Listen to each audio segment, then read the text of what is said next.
دوستو، آج کی یہ ویڈیو آپ کے لیے بہت ہی خاص ہونے والی ہے۔ اگر آپ عاشق رسول ہیں تو اس ویڈیو کو لائک کر کے کمنٹ میں یا رسول اللہ ضرور لکھیں اور اس ویڈیو کو پورا ضرور دیکھیں، کیونکہ دوستو آج کی اس ویڈیو میں ہم آپ کو پیغمبر حضرت محمد صلی اللہ علیہ وسلم کی کہی ہوئی باتوں کے بارے میں بتانے والے ہیں، یعنی کہ اللہ کے پیارے نبی حضرت محمد صلی اللہ علیہ وسلم نے جو آخری خطبہ دیا تھا ہم آپ کو آسان لفظوں میں بتانے والے ہیں۔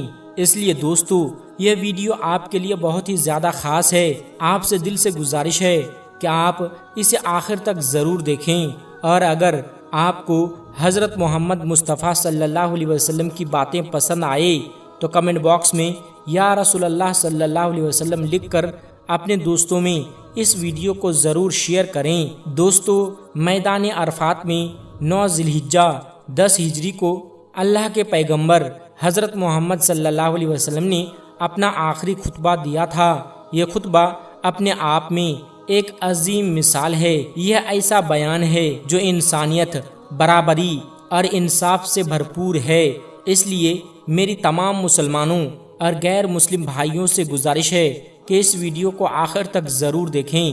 اللہ کے رسول صلی اللہ علیہ وسلم نے لوگوں سے فرمایا، اے لوگو میری بات غور سے سنو، مجھے نہیں لگتا کہ میں اگلے سال تمہارے درمیان موجود رہوں گا، اس لیے میری باتوں کو غور سے سننا اور ان لوگوں تک بھی پہنچانا جو یہاں موجود نہیں ہیں۔ پیارے دوستو، اللہ کے رسول صلی اللہ علیہ وسلم نے فرمایا، اے لوگو تمہارا رب ایک ہے۔ اللہ کی کتاب قرآن پاک اور میری سنت کو مضبوطی سے پکڑے رکھنا، لوگوں کی جان مال اور عزت کا خیال رکھنا، کبھی کسی پر ظلم نہ کرنا اور نہ ہی کسی کے ظلم کا سبب بننا۔ اگر کسی نے اپنی امانت تمہارے پاس رکھی ہو تو اس میں خیانت نہ کرنا، سود کے قریب بھی مت جانا۔ آپ صلی اللہ علیہ وسلم نے فرمایا، جس طرح آج کا دن، یہ مہینہ اور یہ جگہ عزت اور حرمت والی ہے، اسی طرح ہر انسان کی جان، مال اور عزت بھی حرمت والی ہے۔ اس لیے کسی کو تکلیف نہ دینا، کسی کو نقصان نہ پہنچانا اور نہ کسی کے نقصان کا ذریعہ بننا۔ پھر آپ صلی اللہ علیہ وسلم نے فرمایا، کسی عربی کو کسی اجمی پر اور کسی اجمی کو کسی عربی پر کوئی فضیلت نہیں، نہ گورے کو کالے پر اور نہ کالے کو گورے پر کوئی برتری ہے۔ فضیلت صرف تقوی اور پرہیزگاری کی بنیاد پر ہے، یعنی رنگ، نسل، قوم، زبان یا ملک کی بنیاد پر کوئی بڑا یا چھوٹا نہیں ہوتا۔ اللہ کے نزدیک عزت کا معیار صرف ایمان اور اچھا کردار ہے۔ آپ صلی اللہ علیہ وسلم نے فرمایا، جو تم خود کھاؤ وہی اپنے غلاموں کو کھلاؤ، اور جو تم خود پہنو وہی انہیں بھی پہناؤ۔ پھر آپ صلی اللہ علیہ وسلم نے فرمایا، جاہلیت کے تمام رسم و رواج آج میرے قدموں کے نیچے ہیں۔ اسلام سے پہلے کے تمام خون معاف کر دیے گئے ہیں، اب کسی کو پرانے خون کا بدلہ لینے کا حق نہیں۔ آپ صلی اللہ علیہ وسلم نے سب سے پہلے اپنے خاندان کے ایک خون کو معاف کرنے کا اعلان فرمایا اور سود کو بھی ختم کر دیا۔ آپ صلی اللہ علیہ وسلم نے فرمایا، سب سے پہلے میں اپنے خاندان کے سود کو ختم کرتا ہوں۔ پھر آپ صلی اللہ علیہ وسلم نے فرمایا، اے لوگو عورتوں کے معاملے میں اللہ سے ڈرو، تمہارے عورتوں پر حقوق ہیں اور عورتوں کے تم پر حقوق ہیں۔ عورتوں کے ساتھ بھلائی اور نرمی کا برتاؤ کرو، یعنی اگر عورتیں اپنی ذمہ داریاں پوری کرتی ہیں تو مردوں پر بھی لازم ہے کہ وہ ان کے حقوق ادا کریں اور ان کے ساتھ اچھا سلوک کریں۔ پھر آپ صلی اللہ علیہ وسلم نے فرمایا، میرے بعد کوئی نبی نہیں آئے گا اور تمہارے بعد کوئی نئی امت نہیں ہوگی۔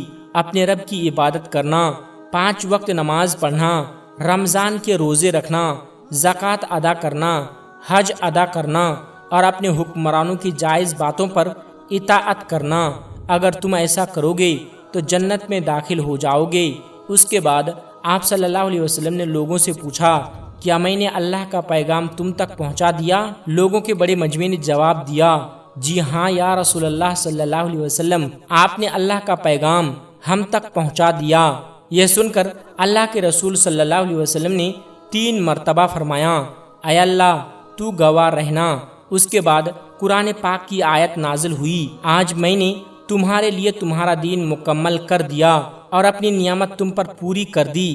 پھر آپ صلی اللہ علیہ وسلم نے فرمایا جو لوگ یہاں موجود ہیں وہ یہ پیغام دوسروں تک پہنچائے اور وہ لوگ آگے دوسروں تک پہنچائے۔ ہو سکتا ہے بعد میں آنے والے لوگ ان باتوں کو پہلے لوگوں سے زیادہ بہتر طریقے سے سمجھیں اور ان پر عمل کریں۔ پیارے دوستو، اس کے بعد اللہ کے رسول صلی اللہ علیہ وسلم نے آسمان کی طرف چہرہ اٹھایا اور دعا کی، اے اللہ، جب بھی میری امت پر کوئی مصیبت آئے تو ان کی مدد فرمانا۔ میں نے تیرا پیغام تیرے بندوں تک پہنچا دیا ہے۔ دوستو، اب ہمارا بھی فرض بنتا ہے کہ ہم ان باتوں کو سنیں، سمجھیں، ان پر عمل کریں اور زیادہ سے زیادہ لوگوں تک پہنچائیں۔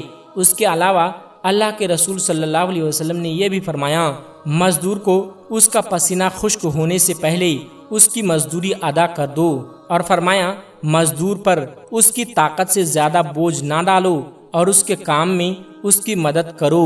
آپ صلی اللہ علیہ وسلم نے یہ بھی فرمایا، وہ شخص کامل مسلمان نہیں ہو سکتا جس کا پڑوسی بھوکا سو جائے، چاہے وہ کسی بھی مذہب کا ہو، اور فرمایا اگر کسی مسلمان نے کسی غیر مسلم پر ظلم کیا، اسے ناحق تکلیف دی، تو قیامت کے دن میں خود اس غیر مسلم کی طرف سے گواہی دوں گا۔ اور فرمایا جو شخص کسی پر ظلم ہوتا ہوا دیکھے اور اس کی مدد نہ کرے تو اللہ بھی اس کی مصیبت کے وقت اس کی مدد نہیں کرے گا۔ دوستو، اللہ کے رسول صلی اللہ علیہ وسلم کی آخری بیماری کے دنوں میں مغرب کے بعد عشاء کا وقت آیا تو صحابہ کرام حاضر ہوئے اور عرض کیا، یا رسول اللہ صلی اللہ علیہ وسلم، نماز کا وقت ہو گیا ہے۔ آپ صلی اللہ علیہ وسلم شدید کمزوری میں تھے۔ آپ نے غسل کیا اور اٹھنے کی کوشش کی مگر بے ہوش ہو گئے۔ پھر ہوش آیا تو پوچھا، کیا تم لوگوں نے نماز پڑھ لی؟ صحابہ کرام نے عرض کیا، یا رسول اللہ صلی اللہ علیہ وسلم، ہم آپ کا انتظار کر رہے ہیں۔ آپ صلی اللہ علیہ وسلم نے دوبارہ غسل کیا اور پھر اٹھنے کی کوشش کی لیکن پھر سے بے ہوش ہو گئے۔ 3 مرتبہ ایسا ہوا۔ پھر آپ صلی اللہ علیہ وسلم نے فرمایا، ابو بکر سے کہو کہ وہ لوگوں کو نماز پڑھائے۔ حضرت عائشہ نے عرض کیا، یا رسول اللہ صلی اللہ علیہ وسلم، میرے والد ابو بکر بہت نرم دل ہیں، وہ آپ کی جگہ کھڑے ہو کر اپنے جذبات پر قابو نہیں رکھ سکیں گے۔ مگر رسول اللہ صلی اللہ علیہ وسلم نے فرمایا، ابو بکر ہی لوگوں کو نماز پڑھائیں۔ اسی وجہ سے بعد میں جب خلافت کے بارے میں گفتگو ہوئی تو حضرت عمر نے فرمایا، جس شخص کو رسول اللہ صلی اللہ علیہ وسلم نے نماز جیسی عظیم عبادت میں اپنا نائب بنایا، ہم دنیا کے معاملات میں بھی اسی کو اپنا خلیفہ مانتے ہیں۔ چنانچہ حضرت ابو بکر صدیق رضی اللہ تعالی عنہ مسلمانوں کے پہلے خلیفہ بنے۔ دوستو، وفات سے ایک دن پہلے رسول اللہ صلی اللہ علیہ وسلم نے اپنے غلام آزاد کر دیے، اپنے پاس موجود 7 دینار صدقہ کر دیے اور جو سامان و اسلحہ تھا وہ مسلمانوں میں تقسیم کر دیا۔ پھر آپ صلی اللہ علیہ وسلم نے اپنے نواسوں حضرت حسن اور حضرت حسین رضی اللہ تعالیٰ عنہ کو بلایا، ان سے محبت فرمائی اور اپنی بیٹی حضرت فاطمہ کو نصیحت کرتے ہوئے فرمایا کہ میرے اہل بیت کے ساتھ اچھا سلوک کرنا۔ پیر کے دن فجر کی نماز کے وقت حضرت ابو بکر صدیق رضی اللہ تعالیٰ عنہ نماز پڑھا رہے تھے۔ رسول اکرم صلی اللہ علیہ وسلم کو کچھ آرام محسوس ہوا تو آپ صلی اللہ علیہ وسلم حجرے کے دروازے تک تشریف لائے اور پردہ ہٹا کر دیکھا کہ صحابہ نماز ادا کر رہے ہیں۔ یہ منظر دیکھ کر آپ صلی اللہ علیہ وسلم کے چہرہ مبارک پر مسکراہٹ آ گئی۔ صحابہ نے محسوس کیا کہ رسول اللہ صلی اللہ علیہ وسلم تشریف لے آئے ہیں۔ حضرت ابو بکر صدیق پیچھے ہٹنے لگے تو آپ صلی اللہ علیہ وسلم نے اشارہ فرمایا، نماز جاری رکھو۔ پھر آپ صلی اللہ علیہ وسلم واپس اندر تشریف لے گئے۔ حضرت انس فرماتے ہیں کہ یہی آخری مرتبہ تھا جب ہم نے رسول اللہ صلی اللہ علیہ وسلم کا دیدار کیا۔ اس کے بعد بیماری مزید بڑھ گئی۔ آپ صلی اللہ علیہ وسلم حضرت عائشہ صدیقہ رضی اللہ تعالی عنہا کی گود میں سر رکھے ہوئے تھے۔ اتنے میں حضرت عبد الرحمن بن ابو بکر صدیق رضی اللہ تعالی عنہ آئے اور ان کے ہاتھ میں مسواک تھی۔ رسول اللہ صلی اللہ علیہ وسلم نے مسواک کی طرف دیکھا۔ حضرت عائشہ سمجھ گئی کہ آپ مسواک کرنا چاہتے ہیں۔ انہوں نے مسواک نرم کر کے آپ صلی اللہ علیہ وسلم کو دی آپ صلی اللہ علیہ وسلم نے نہایت اچھی طرح سے مسواک کی، جیسے صحت کے دنوں میں کیا کرتے تھے۔ حضرت عائشہ فرماتی ہیں کہ رسول اللہ صلی اللہ علیہ وسلم کا وصال میرے گھر میں میری باری کے دن اور میرے سینے سے لگے ہوئے ہوا۔ وفات سے کچھ دیر پہلے حضرت فاطمہ آپ صلی اللہ علیہ وسلم سے ملنے آئیں۔ انہوں نے والد کی تکلیف دیکھی تو غمگین ہو گئی۔ رسول اللہ صلی اللہ علیہ وسلم نے انہیں اپنے قریب بلایا اور کان میں کچھ فرمایا۔ یہ سن کر وہ رونے لگی۔ پھر دوبارہ قریب بلا کر کچھ اور فرمایا تو وہ مسکرا دیے۔ بعد میں حضرت عائشہ نے پوچھا کہ آپ کیوں روئی اور پھر کیوں مسکرائیں؟ حضرت فاطمہ نے بتایا، پہلی مرتبہ رسول اللہ صلی اللہ علیہ وسلم نے فرمایا تھا کہ میرا وصال قریب ہے، اس لیے میں رو پڑی۔ پھر آپ صلی اللہ علیہ وسلم نے فرمایا کہ میرے اہل بیت میں سب سے پہلے تم مجھ سے آ کر ملو گی اور تم جنتی عورتوں کی سردار ہوگی، اس لیے میں خوش ہو گئی۔ اور واقعی رسول اللہ صلی اللہ علیہ وسلم کی وصال کے تقریباً 6 ماہ بعد حضرت فاطمہ کا بھی انتقال ہو گیا۔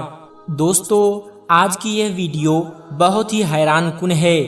آج کی ویڈیو آپ کو سوچنے پر مجبور کر دے گی۔ آج کی ویڈیو میں کچھ لوگ مسجد کے سامنے ناچتے اور باجا بجاتے ہوئے نظر آ رہے ہیں۔ دوستو، مسجد کے سامنے ناچنے اور باجا بجانے والوں پر اللہ کا عذاب آیا۔ کیا ہے پورا معاملہ؟ جب آپ اس ویڈیو کو دیکھیں گے تو حیران رہ جائیں گے۔ ایک بارات مسجد کے سامنے سے گزر رہی تھی۔ جیسے ہی وہ مسجد کے سامنے پہنچی تو بہت زور زور سے باجا بجانے لگے۔ لوگ ناچ گانے میں مصروف ہو گئے۔ اس کے بعد جو کچھ ہوا، جب آپ اس ویڈیو کو دیکھیں گے تو آپ کی آنکھیں کھلی کی کھلی رہ جائیں گی۔ ویڈیو شروع کرنے سے پہلے ہم آپ سے گزارش کرنا چاہیں گے کہ اگر آپ پہلی بار ہمارے چینل پر آئے ہیں تو ہمارے چینل کو سبسکرائب کر لیں، ساتھ ہی بیل آئیکن کو ضرور دبا دیں تاکہ ہماری ہر نئی ویڈیو کا نوٹیفیکیشن سب سے پہلے آپ تک پہنچ سکے۔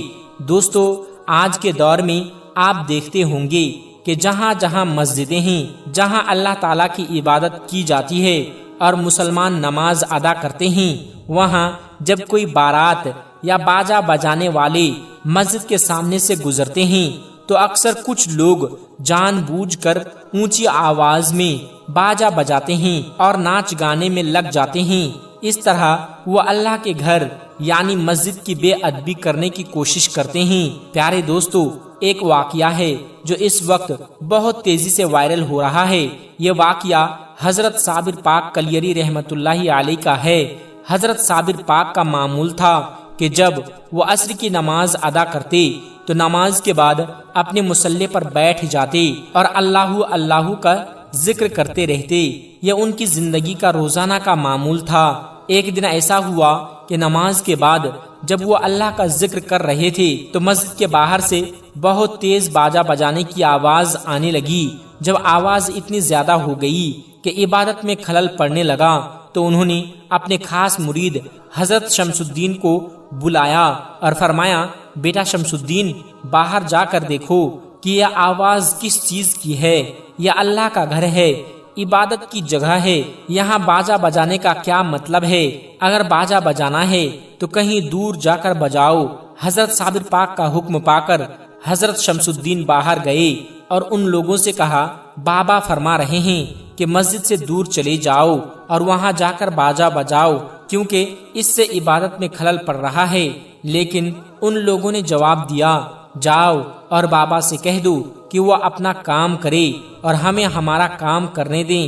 حضرت شمس الدین نے انہیں بہت سمجھایا لیکن انہوں نے ایک نہ سنی۔ اس کے بعد حضرت شمس الدین واپس لوٹ آئے۔ جب وہ واپس مسجد میں آئے تو دیکھا کہ آواز پہلے سے بھی زیادہ تیز ہو گئی ہے۔ یہ دیکھ کر حضرت صابر پاک کو غصہ آ گیا۔ انہوں نے حضرت شمس الدین سے پوچھا، کیا تم نے ان لوگوں سے باجا بند کرنے کے لیے نہیں کہا تھا؟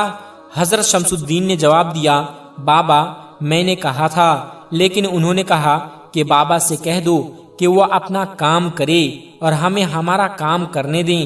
اتنا سننا تھا کہ حضرت صابر پاک کلیری رحمت اللہ علیہ کو بہت ہی زیادہ غصہ آ گیا۔ اسی غصے کی حالت میں انہوں نے حضرت شمس الدین سے فرمایا، بیٹا شمس الدین، سامنے میرا جو پانی کا پیالہ رکھا ہوا ہے جو سیدھا رکھا ہوا ہے تم جا کر اسے الٹا کر دو۔ جیسے ہی حضرت صابر پاک نے یہ فرمایا، حضرت شمس الدین آگے بڑھے اور اس پیالے کو الٹا کر دیا۔ اس کے بعد سب لوگ پھر اللہ کا ذکر کرنے لگے اور اللہ اللہ پڑھنے لگے۔ دوستو، تھوڑی ہی دیر بعد باہر سے چیخ و پکار کی آوازیں آنے لگیں۔ حضرت شمس الدین دوڑتے ہوئے باہر گئے اور دیکھا کہ دور بڑے بڑے پہاڑ دونوں طرف سے چلتے ہوئے آ رہے ہیں۔ لوگوں میں خوف و ہراس پھیل گیا تھا اور ہر طرف چیخ و پکار مچی ہوئی تھی۔ ایسا لگ رہا تھا جیسے وہ دونوں پہاڑ آ کر سب لوگوں کو رون دیں گے اور سب انہی کے نیچے دب جائیں گے۔ یہ منظر دیکھ کر حضرت شمس الدین فوراً حضرت صابر پاک کے پاس واپس آئے اور عرض کیا، بابا ان لوگوں کو معاف کر دیجئے، نہ جانے کہاں سے یہ دو بڑے بڑے پہاڑ آ رہے ہیں، اگر آپ نے انہیں معاف نہ کیا تو یہ سب لوگ ہلاک ہو جائیں گے۔ ادھر جو لوگ باہر ناچ گانے اور باجا بجانے میں مصروف تھے انہیں بھی سمجھ آ گیا کہ انہوں نے بابا کی نافرمانی کی ہے اور شاید اسی وجہ سے یہ دونوں پہاڑ ان کی طرف آ رہے ہیں۔ وہ سب جلدی جلدی نہا دھو کر مسجد کے باہر آئے اور بابا سے معافی مانگنے لگے۔ حضرت صابر پاک کو ان پر رحم آ گیا۔ انہوں نے اپنے خاص مرید حضرت شمس الدین سے فرمایا، بیٹا شمس الدین، اب جب یہ لوگ معافی مانگ رہے ہیں تو جاؤ اس پیالے کو دوبارہ سیدھا کر دو۔ اس کے بعد جیسے ہی حضرت شمس الدین نے جا کر پیالے کو سیدھا کیا، اللہ کے کرم سے وہ دونوں پہاڑ فوراً غائب ہو گئے۔ یہ کرامت دیکھ کر وہاں موجود سب لوگ حیران رہ گئے۔ اس واقعے کو دیکھنے کے بعد بہت سے لوگوں نے حضرت صابر پاک کے ہاتھ پر بیعت کی، کلمہ پڑھا اور مسلمان ہو گئے۔ حضرت صابر پاک کے مرید حضرت شمس الدین یہ سوچنے لگے کہ بابا کا وہ پیالہ اگر انہیں مل جائے تو بہت اچھا ہو، کیونکہ اس میں بڑی تاثیر معلوم ہوتی ہے۔ لیکن وہ انتظار کرتے رہے کہ کسی دن حضرت صابر پاک کا موڈ خوشگوار ہو تو وہ اس سے پیالہ مانگ لے۔ ایک دن حضرت صابر پاک مسکرا رہے تھے۔ حضرت شمس الدین ان کے پاس گئے اور عرض کیا، بابا خیریت ہے، طبیعت ٹھیک ہے؟ جب انہیں مناسب موقع ملا تو انہوں نے عرض کیا، بابا آپ کا جو پیالہ ہے وہ مجھے دے دیجئے، اس میں بڑی تاثیر ہے، اگر کبھی مجھے کسی سے پریشانی ہوئی تو میں بھی اس پیالے کو الٹا کر دیا کروں گا۔ یہ سننا تھا کہ حضرت صابر پاک کو غصہ آ گیا۔ انہوں نے فرمایا، بیٹا شمس الدین، کیا تمہیں لگتا ہے کہ تاثیر اس پیالے میں ہے؟ نہیں، میں نے 40 سال تک اللہ اور اس کے رسول کا ذکر کیا ہے۔ اگر تم میرا سینہ چاک کرو تو اس میں تمہیں صرف اللہ اور اس کے رسول صلی اللہ علیہ وسلم کا ذکر ہی ملے گا۔ تاثیر میرے پیالے میں نہیں بلکہ میرے قول میں تھی۔ پھر حضرت صابر پاک نے فرمایا، یہ تو صرف اتفاق تھا کہ میں نے پیالے کا نام لے لیا تھا، اگر میں اپنی جوتی کا نام لے لیتا اور تم جوتی کو الٹا کر دیتے تو بھی اللہ تعالیٰ ان لوگوں کو ان کے انجام تک پہنچا دیتا۔ یہ سن کر حضرت شمس الدین کو اصل بات سمجھ آ گئی اور وہ خاموش ہو گئے۔ دوستو، اس واقعے سے ہمیں یہ سبق ملتا ہے کہ اللہ کے نیک بندوں کی باتوں میں بڑی تاثیر ہوتی ہے۔ جب ان کے منہ سے کوئی بات نکلتی ہے تو اللہ تعالیٰ اسے قبول فرما لیتا ہے۔ دوستو، آج جو لوگ مسجد کی بے ادبی کرتے ہیں اور اس کی حرمت کا خیال نہیں رکھتے ہیں، انہیں بھی سمجھنا چاہیے کہ مسجد اللہ کا گھر ہے اور اس کی نافرمانی یا بے ادبی مصیبت کا سبب بن سکتی ہے۔